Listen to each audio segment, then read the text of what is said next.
इस कहानी के अगर आपने पिछले पार्ट्स नहीं देखे तो उसे चैनल पर जाकर जरूर से चेक कर लेना, वरना ये कहानी आपको बिल्कुल भी समझ में नहीं आने वाली। तो इस कहानी की शुरुआत में हम लिसा को देख पाते हैं जो कि उसी जगह पर आ गई थी जहाँ पर टोंग्यू ने उसे पहले भी जियांग के साथ देखा था। वो ये देख रहा था आखिर वो यहाँ पर क्या करने के लिए आई है। दरअसल वो उसका पीछा जो कर रहा था। जैसे ही लिसा उस रेस्टोरेंट के अंदर जाती है तो टोंग्यू और उसके दोस्त सभी उस रेस्टोरेंट के अंदर आ जाते हैं लिसा पर नजर रखने के लिए। जहाँ पर टोंग्यू फिर दोबारा से देखता है कि जो लिसा है जियांग से मिलने के लिए यहाँ पर आई हुई थी। दरअसल जियांग ने ही उसे बुलाया था यहाँ पर। जियांग यहाँ पर लिसा को बताता है कि आज उसकी वाइफ से उसका डिवोर्स हो चुका है, इसलिए वो बहुत ज्यादा ड्रिंक कर रहा था। लिसा यहाँ पर किसी को मैसेज करती है कि जो जियांग है उसने बहुत ज्यादा ड्रिंक कर ली है, इस वजह से जल्दी से यहाँ पर आकर उसे यहाँ से वो ले जाए। जैसे ही लिसा यहाँ पर जियांग को कहती है कि उसने बहुत ज्यादा ड्रिंक कर रखी है, अब उसे घर जाना चाहिए। तो यहाँ पर जियांग कहता है उसे उससे अभी और बात करनी है। तो लिसा उससे कहती है कि उसने तो उसे काम के लिए बुलाया था, फिर वो ये सब बातें क्यों कर रहा है। दरअसल यहाँ पर जो जियांग था वो लिसा को बहुत ज्यादा पसंद किया करता था और ये बात लिसा भी अच्छे से समझती थी, लेकिन वो उससे कहती है कि वो जानता है वो किस तरीके से काम करती है, वो काम के बीच में कभी भी प्यार को नहीं लेकर आती। लिसा जियांग से कहती है कि वो उसका एक अच्छा दोस्त है। इसके बाद लिसा जियांग से कहती है कि अब उसे जाना है, वो बहुत ज्यादा लेट हो रही है। अब बाहर जाते वक्त जो जियांग था वो लिसा से कहता है कि वो उसे एक बारी गले लगाना चाहता है, जिसके लिए लिसा उसे मना नहीं करती क्योंकि लिसा जियांग को एक अच्छा दोस्त मानती थी। और जब वो दोनों एक दूसरे को गले लगा रहे थे तो हम टोंग्यू और उसके दोस्तों को देख पाते हैं जो कि दूर से कुछ गलत ही समझ रहे थे। और यहाँ पर जो जेसन था वो तो उनकी फोटो भी खींच लेता है, लेकिन यहाँ पर जो जेसन था वो तो उन दोनों की दूर से फोटो भी कैप्चर कर लेता है, जिसे जो कियान थी वो देख लेती है। कियान यहाँ पर जेसन से कहती है कि वो ऐसे किसी की भी फोटो नहीं खींच सकता। जेसन कियान से कहता है कि क्या वो उसका पीछा कर रही है जो उसे यहाँ पर भी डांटने के लिए आ गई। कियान जेसन से कहती है कि अगर उसने फोटो डिलीट नहीं करी तो वो पुलिस को बुला लेगी वहाँ पर। जो कियान थी वो टोंग्यू से कहती है कि आर्टिकल 42 के हिसाब से उसे जेल में डाल दिया जाएगा,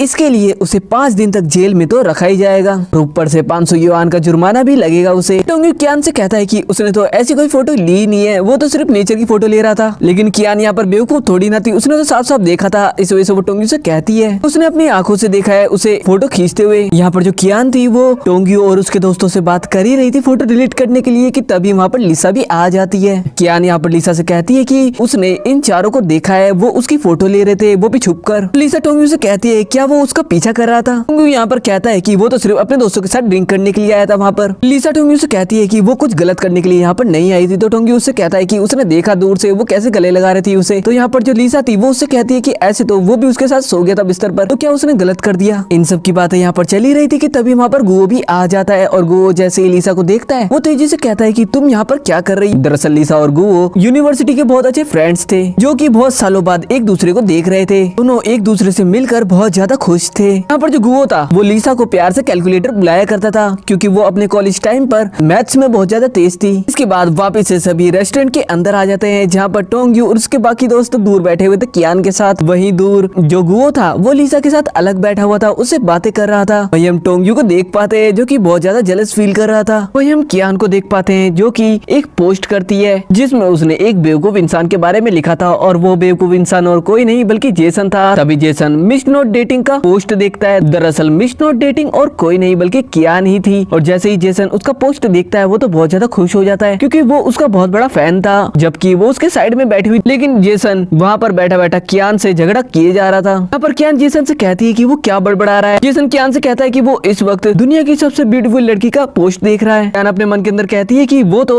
दुनिया का सबसे बड़ा बेवकूफ इंसान है। पर हम फेई को देख पाते हैं जो कि जेसन से एकदम धीरे आवाज में कहता है कि ऐसे लोगों से वो बहस ना करे, वो उनके लेवल से बहुत ज्यादा नीचे है। पर हम टोंग्यू को देख पाते हैं जो कि लगातार लिसा की तरफ ही देखे जा रहा था। लिसा यहाँ से जा रही थी तो वो टोंग्यू से कहती है कि वो गुओ का दोस्त है, इस वजह से वो उसके ऊपर बिल्कुल भी गुस्सा नहीं करेगी। इसके बाद नेक्स्ट सीन में हम सभी को टोंग्यू के घर पर देखते हैं जहाँ पर तीनों दोस्त एक तरफ और उन्होंने गुओ को एक तरफ बिठा रखा था उसे सवाल जवाब करने के लिए। आखिर वो लिसा को कैसे जानता है ये जानने के लिए गुओ यहाँ पर टोंग्यू को बताता है कि जब वो हाई स्कूल में गया, जब वो लिसा से मिला था और वो दोनों एक ही डेस्क पर बैठा करते थे और इसी वजह से उन दोनों के अंदर बहुत अच्छी दोस्ती हो गई थी। जिसके बाद उन दोनों ने साथ ही ग्रेजुएशन भी की। इसके बाद लिसा अमेरिका चले गई थी, जिसके बाद वो कभी मिले ही नहीं। वो बताता है कि जब वो हाई स्कूल में थी वो मैथ्स में बहुत ज्यादा तेज थी तो उसने उसका नाम कैलकुलेटर रख दिया था। साथ ही उसे बुक पढ़ना पसंद था तो उसने उसका नाम ब्रोकन बुक रख दिया था। पर टोंग्यू गुओ से पूछता है कि अगर उसे टोंग्यू और लिसा में से एक जने को चुनना हो तो वो किसे चुनेगा। यहाँ पर गुओ कहता है कि जो सही होगा वो तो उसे ही चुनेगा। तो यहाँ पर टोंग्यू उसके ऊपर गुस्सा करने लग जाता है और उसे मारने लग जाता है। वहीं हम लिसा को देख पाते हैं उसके दोस्त कियान के साथ, जहाँ पर कियान उससे पूछ रही थी कि आखिर वो उस लड़के को कैसे जानती है। तो यहाँ पर लिसा उसे बताती है कि वो हाई स्कूल में साथ पढ़ा करते थे। बताती है कि गुओ अब एक लेक्चरर है बोली यूनिवर्सिटी के अंदर। यहाँ पर लिसा से कहती है कि वो गुओ को डेट कर सकती है। लिसा कियान से कहती है कि अब वो मैच मेकर बनना बंद कर दे, उसे ऐसा कुछ भी नहीं करना। इसके बाद हम नेक्स्ट डे ऑफिस का सीन देखते हैं, जहाँ पर जैसे टोंग्यू आता है और जैसे वो लिफ्ट के अंदर जाता है तभी वहाँ पर लिसा भी आ जाती है और वो भी उसके साथ लिफ्ट में चढ़ जाती है। जैसे ही लिसा लिफ्ट में आती है तभी उसे कोई मैसेज आता है। तो यहाँ पर जो टोंग्यू था उससे कहता है कि जरूर ये जियांग का मैसेज होगा। लिसा को गुस्सा आता है तो वो टोंग्यू के बहुत ज्यादा करीब चली जाती है। टोंग्यू कहता है कि वो क्या कर रही है। तो लिसा उससे कहती है कि उसकी प्राइवेट जिंदगी में वो दखल देना बंद कर दे।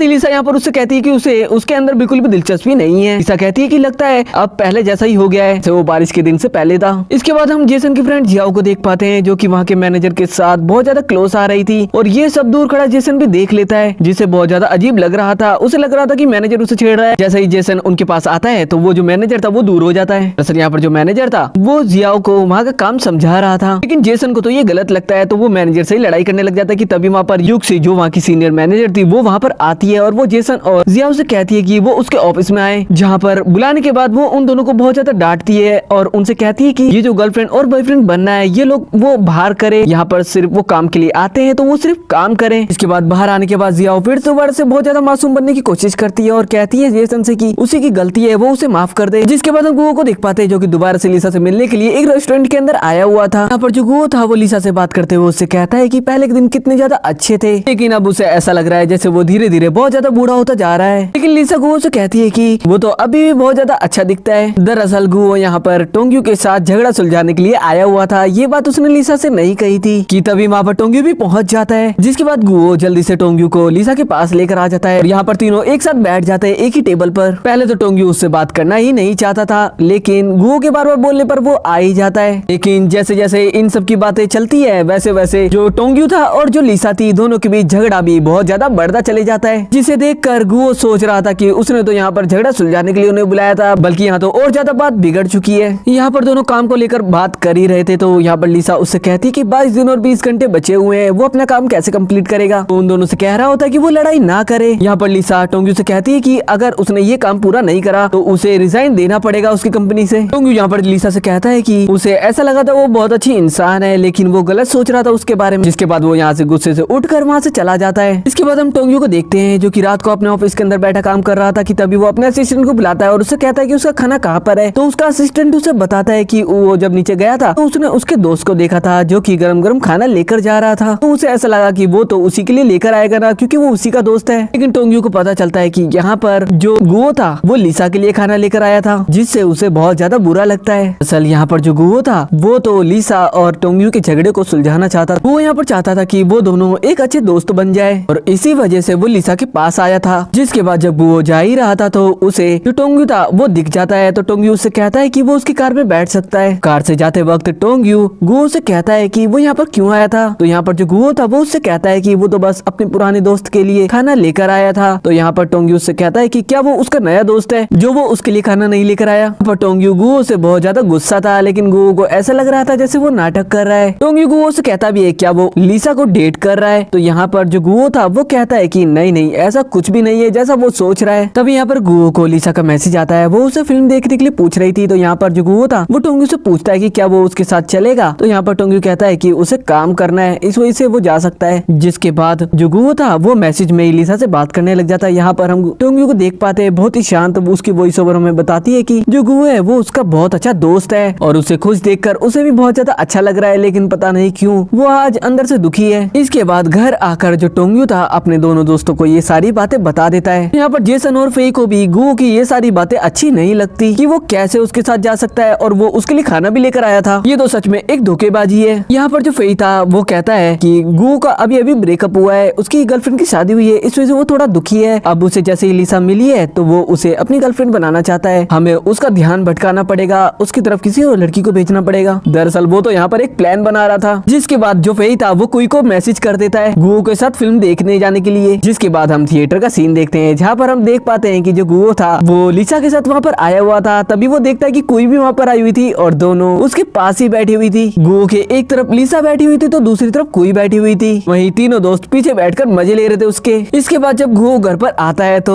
वहाँ पर फेई और जेसन गुओ को चिढ़ाने लग जाते हैं, ये कहकर कि क्या वो पॉपकॉर्न खाना चाहेगा। दरअसल जब वो थिएटर में बैठा हुआ था तो लीसा और जो कोई थी वो उससे बार बार यही पूछे जा रही थी, इसलिए जेसन और फेई उसका मजाक उड़ा रहे थे। यहाँ पर फेई गुओ से कहता है कि एक साथ वो दो ब्यूटीफुल लड़कियों के साथ बैठा हुआ था, उसे कैसा फील हो रहा था वो बताएगा जरा, तो बहुत ज्यादा खुश होगा ना। यहाँ पर जो टोंग्यू था वो गुओ से एक और बारी पूछता है आखिर वो किसे चुनेगा, उन लड़कियों को या फिर उसके दोस्त को। तो गुओ टोंग्यू से कहता है कि ये कैसा सवाल पूछ रहा है वो। अभी जेसन यहाँ पर कहता है कि गुओ को हमारी फिक्र नहीं है बल्कि उन लड़कियों की फिक्र है। तभी गुओ यहाँ पर कहता है कि वो उस बात को अभी तक नहीं भूला है, जिसके साथ ही हमें एक पास्ट का सीन दिखाया जाता है जहाँ पर जब ये यूनिवर्सिटी में आए थे तो हम चारों को एक साथ देख पाते हैं, जहाँ पर इन्हें रहने के लिए एक ही रूम मिला हुआ था और चारों इस बात से बहुत ज्यादा खुश भी हुए थे। यहाँ पर हमें टोंग्यू की एक वॉइस ओवर सुनाई जाती है जहाँ पर टोंग्यू हमें बता रहा था कि वो आज भी जब उन पलों को याद करता है तो उसे बहुत अच्छा महसूस होता है। और इसी के साथ ये एपिसोड भी यहाँ पर खत्म हो जाता है। तो जाने से पहले चैनल को सब्सक्राइब और वीडियो को शेयर जरूर से कर देना।